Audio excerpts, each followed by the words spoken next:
दोस्तों drama serial वीरन जी बस्ती में तव्हां सभिनी खे ख़ुशि आमदीद। अॼु जी अपडेट आहे ज़बरदस्त थियण वारी। अॼु जी अपडेट में तव्हांखे ॿुधाईंदासीं दोस्तों वीरन जी बस्ती जे मुक़ाबले जहिड़ो ड्रामो जेको अची रहियो आहे ऐं कहिड़ी जॻह ते शूट थी रहियो आहे ऐं कॾहिं हलंदो। वरी अपडेट आहे दोस्तों हिन 1 मिंट 22 सेकेंड जे वीडियो में हिन खे आख़िर ताईं ॾिसंदा ऐं तव्हांजो घणो टाइम न वठंदासीं ऐं तव्हांखे अर्ज़ु कंदासीं थी सघे त शायदि खुश व्लॉग यूट्यूब चैनल खे बि ज़रूरु सब्सक्राइब करे छॾींदा।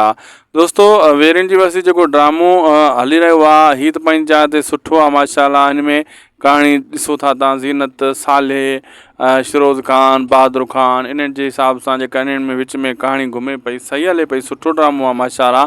बहरहाल जेको पंहिंजा वेरी यानी हिन में बि वेरी जो लफ़्ज़ आहे वीरन जी बस्ती में बि वेरी जो लफ़्ज़ आहे उहो ड्रामो हिन जे मुक़ाबले जो उस्ताद मोहम्मद बलोचिस्तान में शूट थींदो। लोकेशन भी सिलेक्ट थी चुका आहिनि। ग़ुलाम हुसैन उमराणी ज़ुल्फ़कार बुर्दी आज़म मेंगल खजूर साहब उन में इरफान शेख इम्तियाज़ बलोच मैडम नसरीन नाज़ लाइबा वग़ैरह ॿिया खोड़ सारा अदाकार आहिनि जेको बलोचिस्तान इलाइक़े में शूट कयो वेंदो। उस्ताद मोहम्मद में उस्ताद मोहम्मद तव्हां ॿुधो हूंदो जिथे बिरोही घणा आहिनि। उस्ताद मोहम्मद वॾो सुठो इलाइक़ो आहे उते शूट कयो वेंदो।